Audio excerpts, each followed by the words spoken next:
શેકેલા પાપડ તો બહુ ખાધા છે, પણ એકવાર આવા પાપડ કોણ બનાવીને ખાવ. પાપડ કોણ બનાવવા માટે 2 પેકેટ પાપડ, ચણા 100 ગ્રામ, આલુ સેવ, પછી ક્રંચેક્સ વેફર, ચાટ મસાલો અને ખારી સિંગ.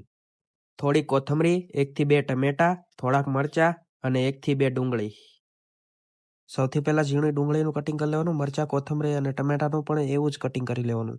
થી પાપડને પેકેટમાંથી બહાર કાઢીને તેના 2 નાના ટુકડા સરખા ભાગમાં કરી લઈશું.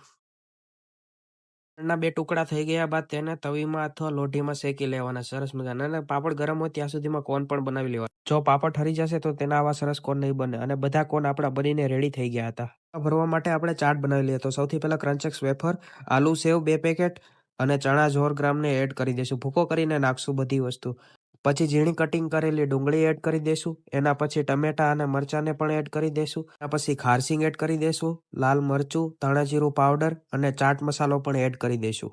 ઉપરથી હવે આપણે લીંબુ એડ કરી દઈશું. જો તમે વધારે ખાટું ખાતા હોય તો તેના માટે તમે વધારે લીંબુ નાખી શકો છો. હવે આપણે મસાલા ઉપર થોડી કોથમરી એડ કરી દઈશું અને મસાલાને સરખી રીતે મિક્સ કરી લઈશું. મિક્સ થઈ ગયા બાદ આપણી ચાટ બનીને રેડી હતી, તો તેને કોનમાં સરખી રીતે ભરી લઈશું અને ઉપરથી તમે સેવ પણ નાખી શકો છો. પાપડ કોનને સરખી રીતે ભરી લીધા અને આપણા બધા પાપડ કોન બનીને રેડી થઈ ગયા હતા. બહુ સરસ બન્યા હતા. મેં તો ડાયરેક્ટ બનાવીને એક ખાઈ પણ લીધું. પણ આ પાપડ કોન જરૂરથી એકવાર ટ્રાય કરો અને ઇન્સ્ટાગ્રામ વાળા ફોલો કરો અને યુટ્યુબ વાળા સબસ્ક્રાઈબ કરો.